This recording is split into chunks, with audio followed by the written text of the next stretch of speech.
Magandang araw Pilipinas! Luzon, Visayas at Mindanao, June Pinas para sa Pilipinas at para po sa Pilipino. Ayan guys, eto pong purpose ng vlog natin ay para po ipamukha sa mga tumutuligsa sa atin pong administrasyong PBBM na wala daw po itong nagagawang mga proyekto na makakatulong sa atin pong mamamayang Pilipino. Grabe ka PBBM, around the applause po kay PBBM, grabe po itong proyekto na ginagawa niya po at halos matatapos na po ito. Tara ano po ito, panoorin po natin ito guys.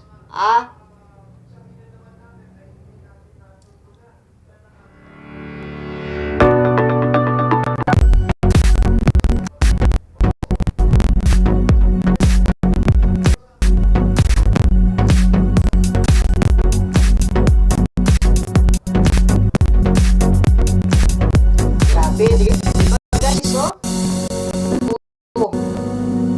haba na po.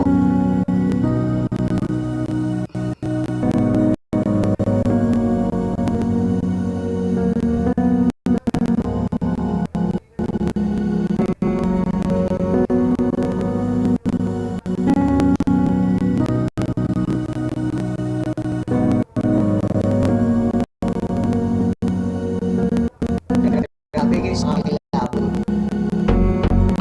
In Philippine history guys, ngayon lang po yan nangyayari. Ang dami pa administrasyon dumaan. Pero ako yung nakagawa niyan. Si PBBM lang po.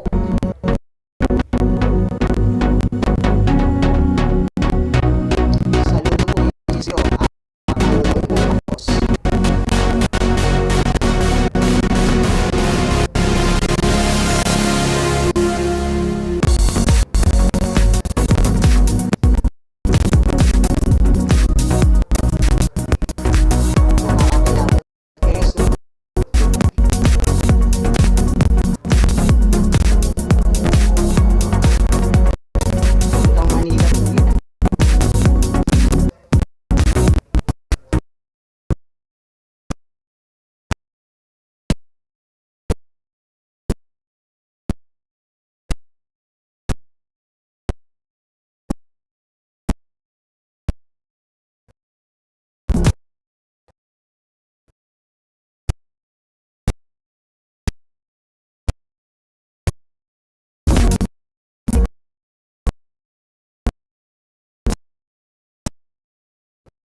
Ayan guys, grabe 'di ba? Nakakakilabot.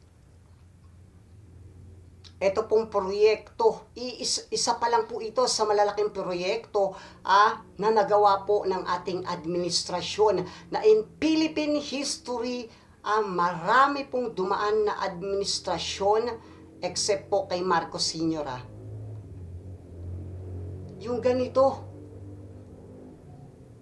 dumaan ng Aquino, hindi po natin inaano yung mga nakaraan Kumbaga, pinakikita lang po natin doon po sa mga tumutulig sa atin pong administrasyon na kurakot daw po, bangag, walang nagagawa. Ito po ay isa pa lang sa patunay na binabaliktad po siya ng kanyang mga kalaban sa politika at gusto po siyang pabagsakin. Grabe to guys, no? Diyan po sa mga DDS, huwag kayong sasakay dito Huwag kayong sasakay dito. Once na mag-operate na po ito, this 2028, huwag kayong sasakay dito. Marami po itong matutulungan na mamamayang Pilipino, especially po sa Luzon, Northern Luzon, Region 3, Central Luzon, halos lahat po. Kaya wag po kayong sasakay dito mga DDS Grabe po ito si PBBM, no? Tahimik lang po. Ito po ang tunay na tahimik lang, hindi po yung bilyar. Tahimik lang pero may nagagawa. Isa pa lang po yan sa ating ipapakita na magandang proyekto na nagawa po ng ating administrasyon. Okay guys, pakilagay naman po ang inyong mga komento dyan sa baba sa comment section para po mabasa po natin. Maraming salamat po. June Pinas para sa Pilipinas at para po sa Pilipinas.